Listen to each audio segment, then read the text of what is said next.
अस्सलाम वालेकुम क्लास। आज हम लोग क्वेश्चन नंबर 3 स्टार्ट कर रहे हैं। इसमें फाइंड द वैल्यू ऑफ के for which the following expression will become a perfect square.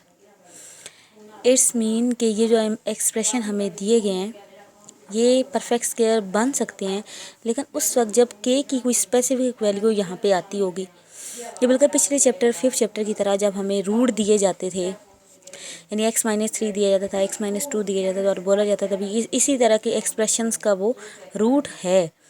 तो L और M की वैल्यूज हम फाइंड करें। ये 5.3 के जो क्वेश्चन हमारे ये वाले थे इनमें, ठीक है। जैसे M की वैल्यू अगर फाइंड करनी होती थी तो ये फैक्टर था, ये से डिविजिबल होता था, तो हम इसकी वैल्यू फिर इसमें पुट करते थे।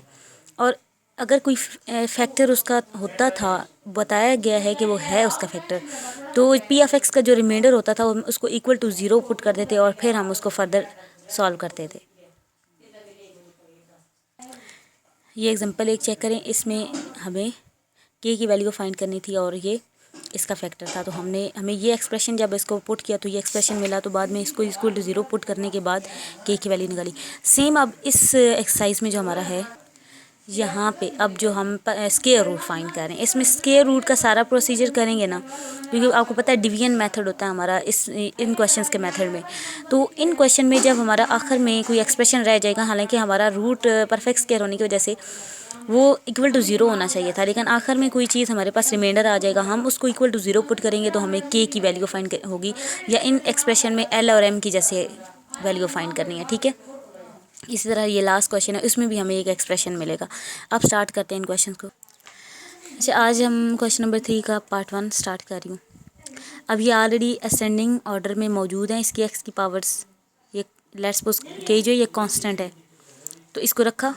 अब जो 4 है इसके लिए 2x चाहिए था, तो 2x ऊपर भी क्वेश्चन में भी चाहिए था। जब ये दोनों मल्टीप्लाई हुए तो यहाँ पे 4x स्क्वायर आ गया। अब इनके साइन चेंज किए तो ये क्रॉस आउट हो गया। अब नेक्स्ट आपको पता है कि 2x में 2x ऐड करके यहाँ नया लिखना है, 4x स्क्वायर आ गया। यहाँ से -12x³ भी उतारा, 37x स्क्वायर भी उतारा। अब 4x स्क्वायर के साथ बनाना है -12x³। तो 4 से 12 बनाने के लिए, -12 बनाने के लिए -3 चाहिए था, -3 यहाँ भी रखा, यहाँ भी रखा। x स्क्वायर से x³ बनाना था, x भी रख दिया इसके साथ, इसके साथ भी रख दिया। तो ये आ गया जब -3x इन दोनों के साथ मल्टीप्लाई हुआ, -12x³ हो गया, minus minus plus 3 9x square, तो प्लस 9x स्क्वायर आ गया। यहाँ साइन चेंज किया, ये क्रॉस आउट हुआ, यहाँ पे 28x स्क्वायर बच गया। अब -3x में -3x ऐड करके नई टर्म यहाँ पे लिखनी है, 4x स्क्वायर आ गया, -6x आ गया, ठीक है। और अब नेक्स्ट 2 टर्म्स भी मैंने नीचे ले ली हैं। अब 28 है और यहाँ पे 4x स्क्वायर है, x स्क्वायर बराबर है। 4 से 28 बनाना है तो 7 चाहिए होगा, 7 + 7 चाहिए, तो क्योंकि +28 यहाँ पे है, साइन नज़र नहीं आ रहा, +28 +7 यहाँ भी रख दिया। अब इस +7 को इन तीनों से मल्टीप्लाई करके इनके नीचे रखना है। 7 4 ज़ा 28x स्क्वायर, 7 6 ज़ा 42x और प्लस माइनस माइनस, और 7 7 ज़ा 49 + 49। साइन चेंज किया, ये कैंसिल आउट हुआ, ये भी कैंसिल आउट हुआ, तो के। अब देखें यहाँ पे जब पूरा परफेक्ट स्क्वायर होता है तो यहाँ 0 हो जाता है ना हमारे क्वेश्चंस में, तो के -49 को 0 होना चाहिए था, इसको इक्वल टू 0 खुद पुट कर देना है, ठीक है। तो यहाँ से 49 उस साइड पे जाके इक्वेशन के a = 49 हमारा वैल्यू आती है। अब नेक्स्ट क्वेश्चन है इसमें भी ऑलरेडी हमारा असेंडिंग ऑर्डर में मौजूद है। अब x4 बनाने के लिए हमें x स्क्वायर इधर चाहिए होता है, इधर भी x स्क्वायर, ठीक है। तो x4 हो गया, साइन चेंज किया, कैंसिल आउट हो गया। अब प्लस x स्क्वायर ऐड करके 1x स्क्वायर ऐड हुआ ना, तो 2x स्क्वायर हो गया। इनके साथ कोएफिशिएंट 1 होते हैं ना इस वक्त, ठीक है, जब कोई नज़र नहीं आ रहे होते हमें। अब -4x³ बता रहा और प्लस 10x स्क्वायर बता रहा।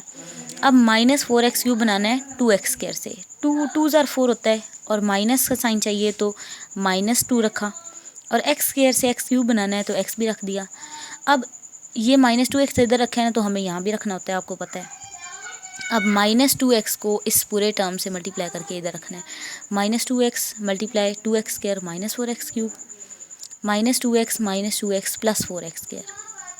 जब ये साइन चेंज करने से कैंसिल आउट हुए तो यहाँ पे 6x स्क्वायर और ये टर्म्स मैंने उतार लिए हैं। अब -2x में -2x ऐड करना है और यहाँ रखना है, 2x स्क्वायर आ गया। इसी तरह माइनस माइनस प्लस किया जाता है, 2x 4x, लेकिन साइन माइनस का लगेगा।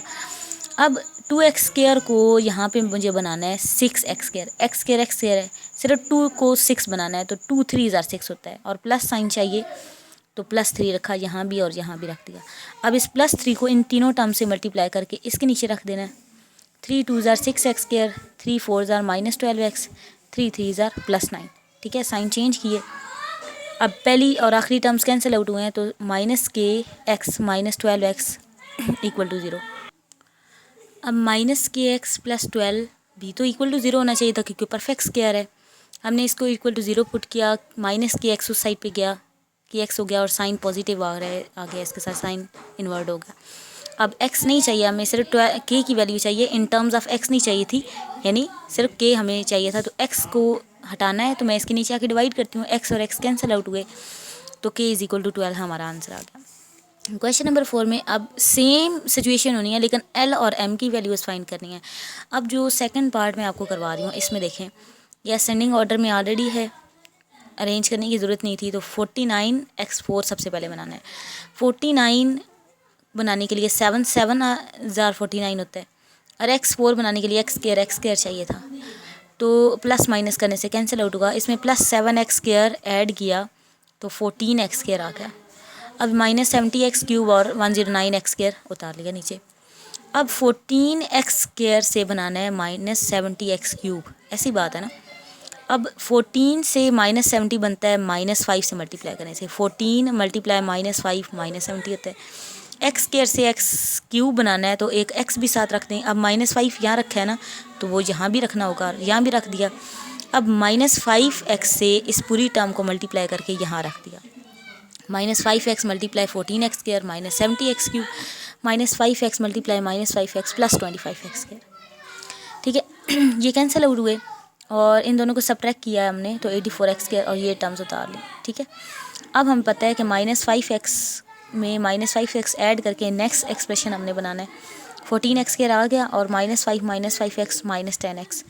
अब 84 बनाना है हमें 14x² से, x² तो x² है, सिर्फ 14 से 84 बनाना है, तो 14 6 84 होता है, तो +6 रखना है ना, तो वो +6 यहाँ भी रखना होगा।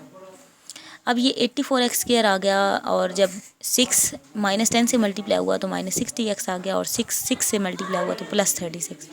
साइन इन्वर्ट हुए तो ये कैंसिल आउट हुआ। अब ये दो एक्सप्रेशन आ गए ना, पिछले क्वेश्चन में हमें एक टर्म हमें मिलती थी और उसको = 0 पुट करते हैं। अब दो टर्म्स है ना, तो कोई इशू नहीं है। अब से LX +60x जो साइन चेंज होने के बाद आए, अब इसको कंसिडर करना है। LX + 60x को = 0 अलग से पुट करेंगे, और -m -36 को अलग से = 0 पुट करेंगे। सबसे पहले मैंने LX + 60x को = 0 पुट किया। अब 60x उस साइड पे जाके -60x हो गया। अब x तो नहीं चाहिए ना, बिल्कुल पिछले क्वेश्चन की तरह x नीचे आके डिवाइड किया, x कैंसिल, तो -60 L हमें मिल गया। और -m -36 ये जो नेक्स्ट वाला था, ये वाला, इसको भी तो = 0 होना है ना। ठीक है, तभी m की वैल्यू फाइंड होगी। अब 36 उस साइड पे ले गए। अब माइनस का साइन, m तो हमें सिंपल चाहिए था ना, क्वेश्चन में सिर्फ m हमें फाइंड करना है, -m तो नहीं फाइंड करना ना। तो नेक्स्ट माइनस का साइन -36 की तरफ ले गए, तो ये मेरा आंसर आ गया दोनों। ये आपका होमवर्क क्वेश्चन है, इसका पार्ट 2। एक्सरसाइज का लास्ट क्वेश्चन जो है, question number 5, to make expression this expression a perfect square, what should be added to it, what should be subtracted from it, and what should be the value of x। यानी हमें इस पे इन 3 questions के answer करने होंगे, बाकी पिछला सारा प्रोसीजर करना होगा। ठीक है, अब रूट लेने के लिए यहाँ पे असेंडिंग ऑर्डर में ऑलरेडी है, अरेंज करने की ज़रूरत नहीं है। 9x4 है, 3 9 होता है, और x4 होता है, प्लस माइनस करके कैंसिल आउट किया, -12x³ उतारा, +22x उतारा।